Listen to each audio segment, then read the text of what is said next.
Hello, I'm Jamila Masaiva, an international etiquette consultant and author of etiquette books as well as pre-recorded online etiquette courses. In today's video, I'm going to do an etiquette reaction to different kind of social media posts and videos and photos that I've come across for the last couple of weeks. I actually did a video similar to this to different kind of social media posts. There was a reaction to Monica Bellucci and there was a reaction to Timothée Chalamet, so you can check out that video. And since you really loved that video, I'm doing this second etiquette review of social media posts. Feel free to send me anything that comes across to you that's interesting. You can send it to my email or send it to my Instagram through DMs that you think I should review for an etiquette purpose. But before I get started with the analysis, I want to emphasize that this etiquette review is for educational purposes only. I am analyzing a specific behavior or I'm analyzing a specific situation. It's in no way reflecting my political view, my political, religious, personal perspective on life. It's just a material that I'm using to highlight a certain etiquette lesson to be learned. Oftentimes when I do this kind of analysis, I get messages when people say, why are you attacking this person? Why are you like pinpointing on them? And I am not. I don't have any bias towards a certain religion, political affiliation, or a certain nationality. It's just these posts happen to come across to me. I look at them from an etiquette trainer's viewpoint, and then I use this for educational purposes only. So just wanted to let that sink in, and now we can get started with the analysis. The first one is going to be a short clip of Meloni. She's greeting Macron. Take a look at this really short interaction and observe really carefully her body language, particularly her facial expressions, as well as her hand gesture. Take a look at this. I'll give you a moment and we'll review it together. So if you pause this video for a second, you will see that she extends her hand for a full handshake, whereas he grabs her hand only by the tips of her fingers. And then he does a French baiser à main, so he does a light kiss on her hand, and you can tell that he has turned what she offered as a handshake into a hand kiss. But then she regains that power and she switches it back to a handshake by giving it 2 to 3 pumps. So if you watch it until the end, you'll see that she goes for 2-3 pumps at the very end, but he still holds her hand by the fingers. Generally speaking, in etiquette, when we're looking at a perfect handshake, this would be considered a very poor handshake because she is grabbed by fingers. It's something people call fingerella. So instead of actually wrapping her hand, he is only holding by the tips of her fingers. And you can really tell by her face that she is not fond of it. If you look at the way her nostrils are flaring, if you look for a semi-second, her lips, the edges of her lips are pursed. You can really read it through the micro gestures or micro mimics on her face that she's uncomfortable. And obviously then she rolls her eyes to add that drama more to how she feels.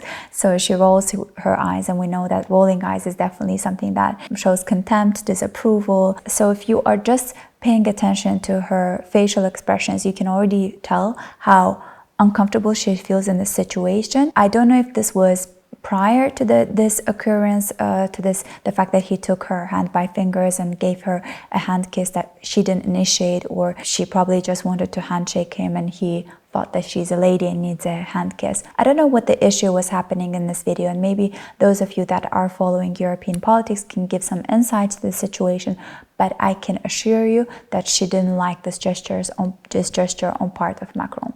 Let me know what you thought down in the comment section below. I really want to read your answers. So the next social media post is actually from the election day. So we see that Donald Trump and Elon Musk are seated at this long table. It was brought to my attention by a follower to analyze the table setup, and I thought to myself, well, that's an interesting table setup.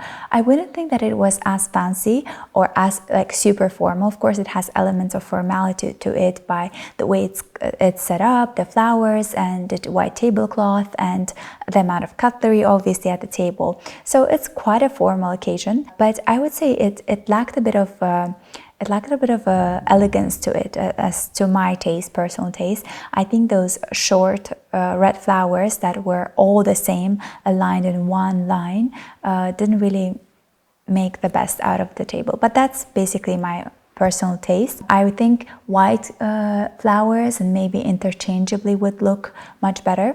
There were no candles at the table, at least I didn't see any candles. Maybe this event was during the daytime, so obviously there would be no candles at the table during a daytime setup. But I was looking at the table to try to understand, is this dinner over or lunch over, or is it about to start? And this is something, I think it's like that dress situation on social media where people couldn't figure out the color. I wasn't able to figure out what was happening. So let's analyze. So here we see there are two sets of forks, the two sets of knives. So napkin in the middle, glasses of water. So we have spoon and fork, so dessert cutlery above the plate, where at least the plate were supposed to be. And then there's also a name tag above where the plates were supposed to be. And then we see that the tablecloth wasn't very well ironed, at least to my taste. So the flower arrangement was actually below eye level, which is the correct way of having it. And then we see that some glasses are filled with soda. There's a straw there.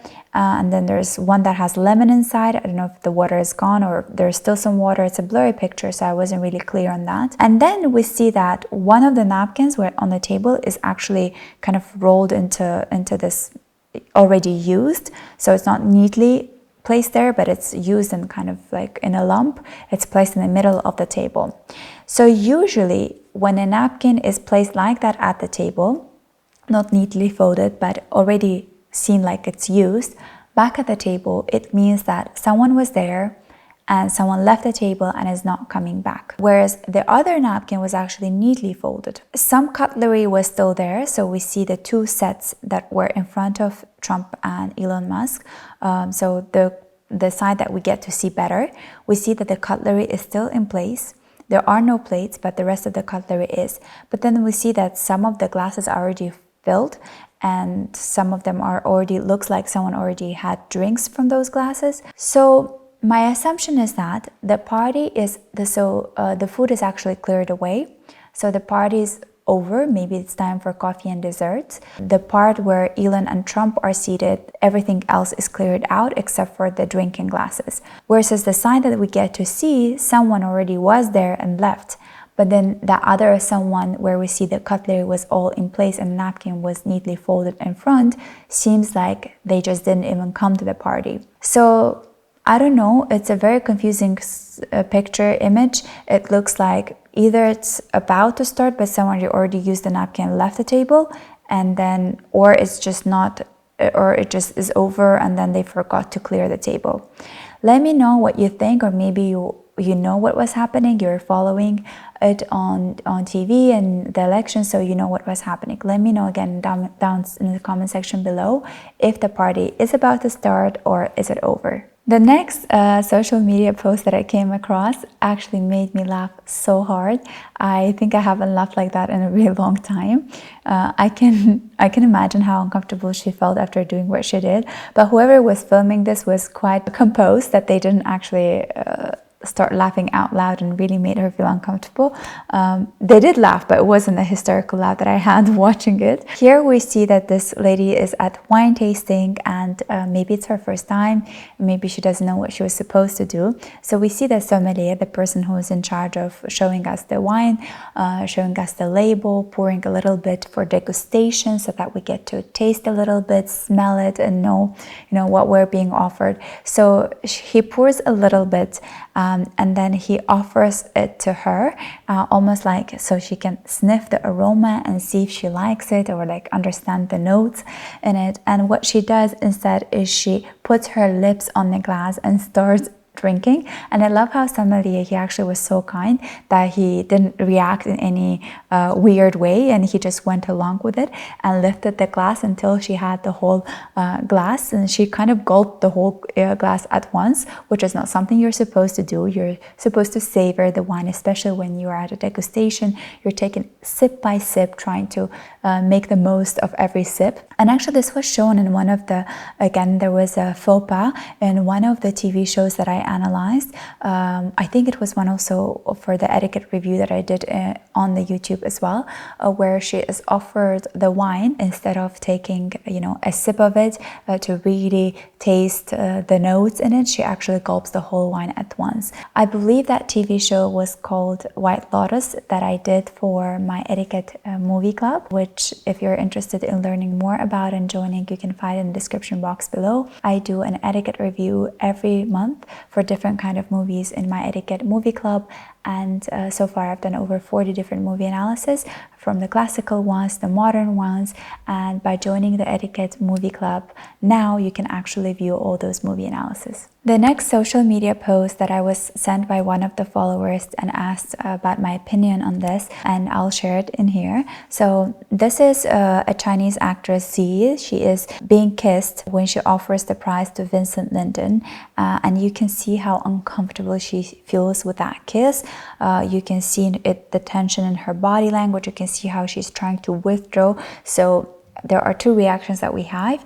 So it's either we're drawn to a person, so our body language tends to lean towards that person, move forward, and there's another when we're trying to retract, so trying to run away, and that's either our feet is pointing in that direction or our head or our neck. So we are in one way or another showing through our body language unconsciously that we want to escape the situation. So you can definitely tell that she feels uncomfortable, and there was a lot of negativity in social media about this man harassing a younger woman, he's not welcomed, or I guess his kiss was not welcomed.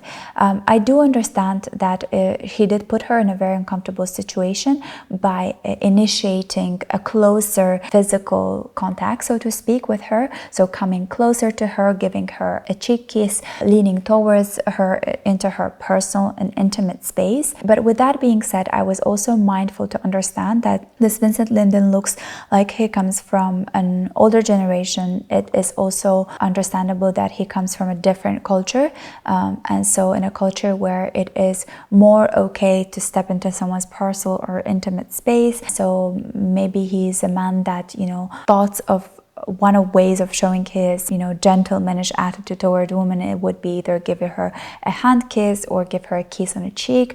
I don't necessarily know if he was doing it to harass her or to intimidate her or to make her feel uncomfortable. I think he just was trying to be very friendly, and perhaps he did it out of even with a lack of knowledge towards her culture. So I think here I would be careful not to judge and say that it is just a cultural difference, generational difference, and maybe just a different approach to showing appreciation. So in some countries it is deemed that when you love someone, when you appreciate someone, you will step into a personal space, you'll give them a hug, a kiss, be closer to them. In others, it's best to keep the distance and respect their private space. So it's definitely a cultural difference, and do let me know what you thought on this as well. In this next social media clip that I came across was Conan O'Brien, who learns to how to eat a soup or has an etiquette class at a Southern charm school.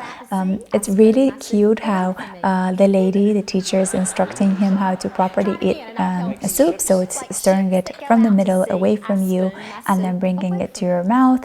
And if you look at this soup and at the spoon, you see that it is a cream soup and the shape of the spoon is round.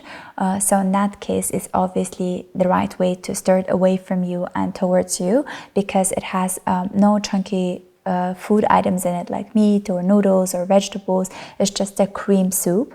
But if you were to have a soup with chicken meat, chicken balls, some vegetables, maybe some noodles or some rice, then you'd have a different shape of a spoon. You would have an oval spoon, and in that case you'll eat it differently.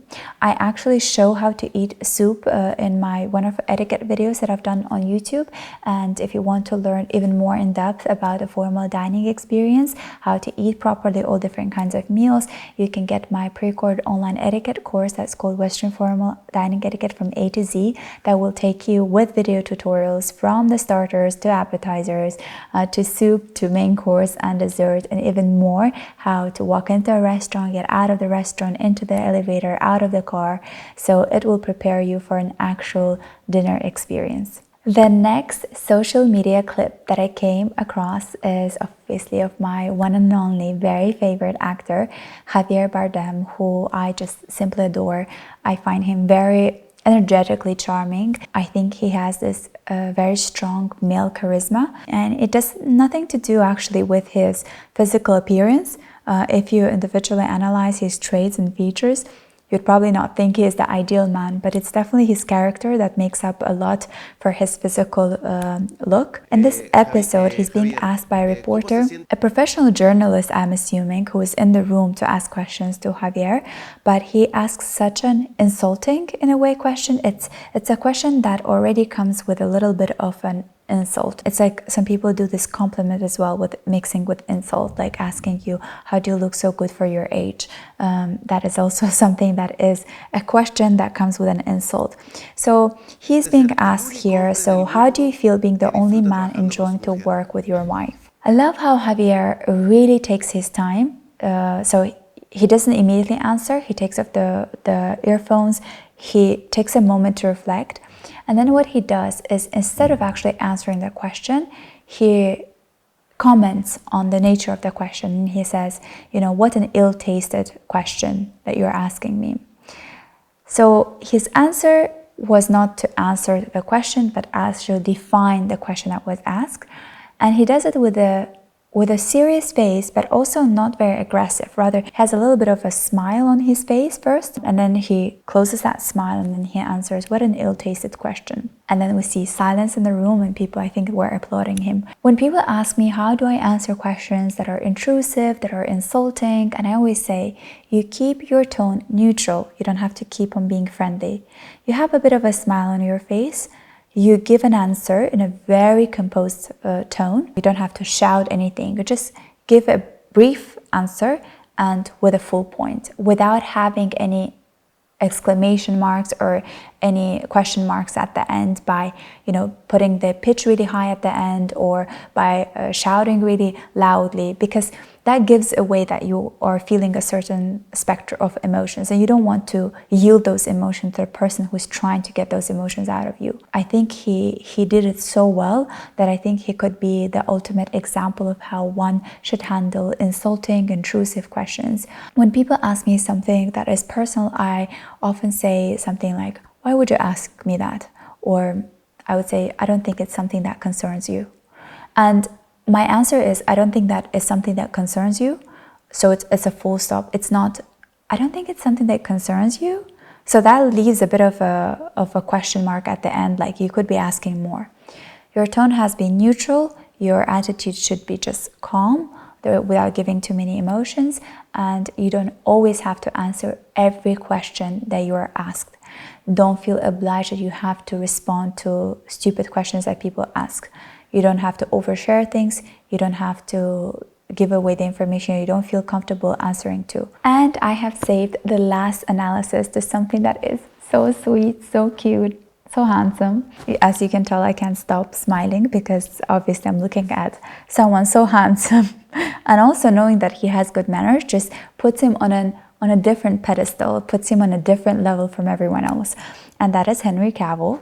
So there's a little interview with Hollywood Reporter where Guy Ritchie is talking about Henry Cavill being such a gentleman that every time a woman walks into the room, he stands up, and he does it consistently. So it's not like he's standing up for someone, standing up for a lady that he likes or sympathizes with. It's just he stands up for every lady that walks into the room. I thought that was very, very nice of him to still continue doing it in this time and day in Hollywood. And then we see all these kind of little clips that are of Henry Cavill showing how he's handling women around him, how he is, you know, leading the way, opening the door, letting them pass first. I am someone who is all for, you know, equality in a lot of things, and I have been always a champion of women empowerment. But with that being said, I still think that it is so nice when men get to take care and men get to treat women with respect. And it's in these gestures that I see respect. I don't see any woman being insulted by the fact that a man would hold a door for her. I think it's a sign of respect respect, that I will hold the door for you so that you can easily pass without having to hold the door and make your way to the room. So for me, it is nothing about insulting a woman and showing her that she's weaker. It's a sign of respect rather than in any way trying to show that they have an upper hand or they're more physically superior. So these gestures are the ones that I think should still be living. We can still be equal and empowered while men are still continuously showing respect to women in all fields and in all professions. So let me know what you thought of that. Maybe you're not a fan of it, but do rationalize as to why you think men should not be opening doors for ours or standing up when we walk in, because I don't personally see any reason why they shouldn't be doing that. In my eyes, a man who does that will always be hired. I will always deem that person higher than the one that doesn't. That's my personal attitude and my personal opinion. You may take it or leave it. Thank you so much for watching this video until the very end. I hope that you enjoyed it, and if you did, give it a thumbs up because that helps me understand what kind of videos you enjoy watching. Also, if you happen to come across an interesting post, picture, clip that you want me to analyze from an etiquette standpoint of view, feel free to send it to my email. I'll link it here as well in the description box below, or send me on Instagram through DM. You can find me on Instagram as well, where I share mostly of my daily visuals, aesthetics, life. If you haven't been following me, make sure that you do. And feel free to send me clips because I collect all these materials for educational purposes, and then I do reviews on that for my students and now for YouTube viewers as well. Thank you, and I will see you hopefully in my next video. Bye!